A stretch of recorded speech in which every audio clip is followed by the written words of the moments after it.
So here we are back in X-Plane, back in a helicopter, and the other day I did a video in Microsoft Simulator software and used a very lightweight Zeppelin aircraft, and I found this little canyon that I'd never found while I'd been using X-Plane, and I think it's this group of buildings over here. And let's have a look just in case. And it was a great little fly through for the Microsoft sim. And so I've jumped back in X-Plane, back into the helicopters to see how it looks in the X-Plane and the orbit scenery. I had orbit scenery running on both. And here it is, this little canyon here, and I'd never ever flown down it. So the ground looks a bit better in the X-Plane scenery. In the Microsoft one, excuse me, jumping about a bit. I'm trying this head tracker software with the X-Plane, or ViewTracker I think it's called, from Steam rather than the VR, and it works very well again. Straight in, you do have to initiate the track IR part, but you know, I don't often fly flat screen, but yeah, it worked for me for a little while. Wow, there we go. So there it was there all the time, didn't know. So anyone who's flying at LOWI in X-Plane, it's quite interesting to compare the two. And in the video I made on the opposition software, down here we made a landing, I think it was on that little farm strip up there. So let's just go and have a look. Just about got away with it and managed to land it and then swing it round. I mean, one of the things here is the textures, you know, they're washed out, they're not very realistic at all compared to the opposition. What you saw, the grass and everything really made it, but of course they don't have helicopters, so this is absolutely ideal. Well, let's say they don't have helicopters or VR. So I came in here, did a stall on the landing, spun it round and took off back down here. But it's a joy. And this is even without the VR. I switched it all on and I just thought, oh, I wonder if that ViewTracker will work. And my track IR works very well in X-Plane, my old track IR. But you have to wear the cap and it's got the little metal sensors. This ViewTracker just uses the webcam and your face and eye movement. Now, I've yet to see it work on eye movement, but you know, it's about 10 quid, so it isn't bad. And I've got it set very minimal for looking left and right and up and down because of the head tremor situation that I have. So I don't want my tremor in my head showing up during the video, but for just generally looking around, if you were in a normal, you know, plane, dare I say it, or whatever, it's worked brilliantly in the opposition software. It's on a 7-day free trial, and I keep calling it head tracking because that's what it's doing. It's great watching it actually do it when you set it up. But it's ViewTracker and it's available on Steam, 7-day trial if you want to try it out. And no hat although not so bad now. We're coming maybe into the winter period that the hat wasn't so important, but during the summer, if you ever, when I used to do a lot of sim racing, and it was 3 screens with track IR, or triple screen with track IR, God, it used to get hot, and you'd have fans blowing on your face, and your forehead would end up with a red line on it from wearing the hat if you did, like, especially a 6-hour endurance race or something like that.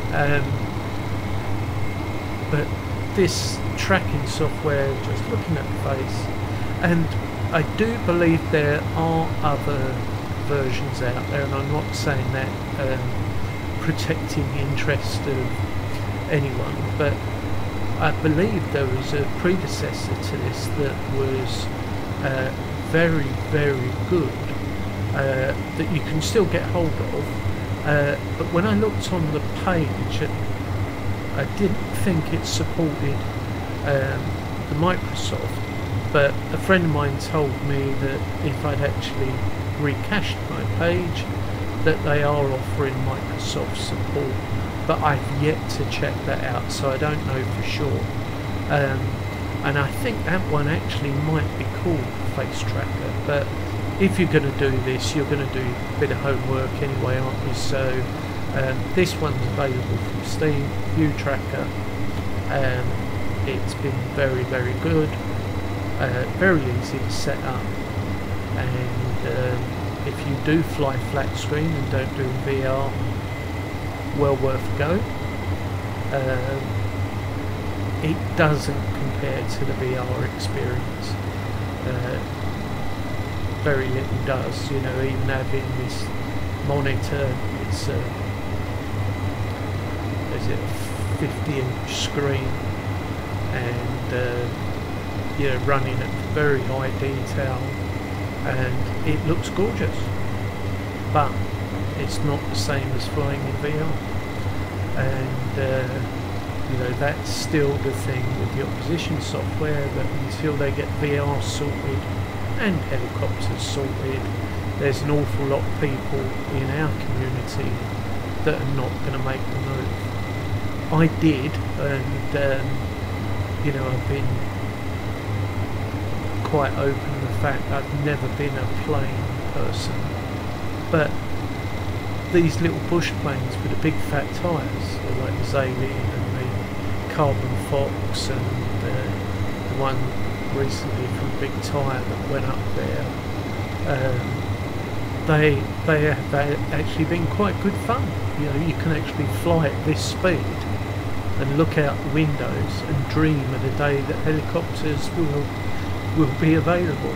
It's only the landing part that catches us out, and I've had it for maybe 2 weeks and been doing it on and off, and I've been going up in the mountains and doing some silly landings. I've made some videos. I see the attraction of these lightweight aircraft landing in very obscure locations. I've yet to see the attraction of flying something for long periods of time without actually landing. You know, the only exciting part of even helicopter flight for me is flying low down, landing and taking off. I certainly wouldn't like to fly hours and hours in a helicopter. You know, you might as well get in a plane if you're going to do that. But anyway, that's just me babbling on. So, ViewTracker software. Now, when I turn right here at the moment, I'm getting a bit of forward movement. You see that there? When I turn left, I'm not. So, either my webcam's not sitting straight, or not only do I have a very shaky head and hands, maybe I can't actually turn my head left and right properly, but you know, whatever. It's funny coming back into explaining it, especially on a flat screen. You can pick holes in the scenery. You know, Microsoft it has the edge even low down, even against the orbit scenery. The grass textures, everything for low level is geared up on there. As to how they're going to cope with the frame rates and getting the smooth experience, I'm really interested in, because I actually took the frame counter off the Microsoft one and just went on the settings that gave me the best visual and smoothest flight I could get, and I then switched the frame counter on and found out I was getting 38 frames a second roughly. In built up areas it went up and down a bit, in the countryside it went up to 45, but looked astounding. Not talking about clouds, not talking about volumetric heightening clouds or anything like that, talking about the grass, low level stuff that helicopter pilots are gonna love, and the variation in the ground textures and the buildings. I suppose the buildings surprised me more than ever. I mentioned it in another video. I, for some reason, thought that the AI was going to give us row upon row of houses that look the same. But looking down here, again, there's more variation in the opposition software. So how they're going to get higher frame rates so that we can do VR and fly smoothly,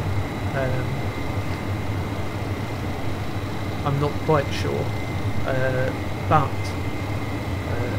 both simulators have their thing. I have to come back, get in the helicopter, put the VR headset on normally to get my fix, and low level flight and dodging between things is what I enjoy.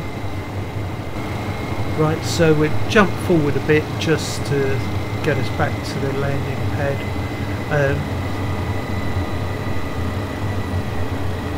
Hopefully I'm going to be able to make a reasonable landing with the head tracker. It does feel very weird low down. I'm so used to the VR just looking out the window, judging the distance.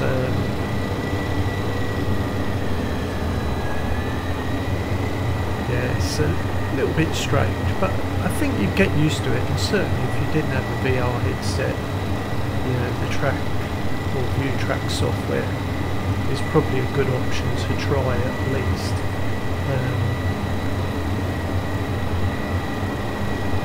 So it only leaves me to say thanks for watching the video.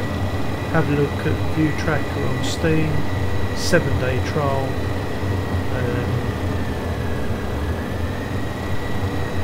About 10 quid I think if you actually buy it, which I will be doing,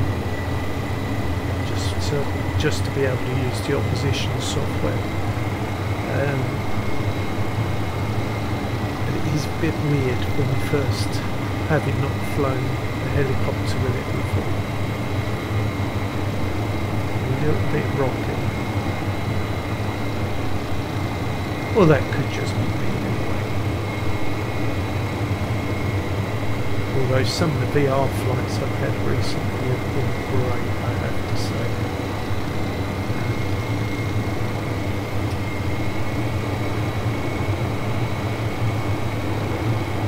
See if we can get in here.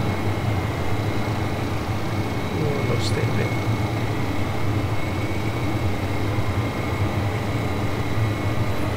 Well, we're down, but not particularly well.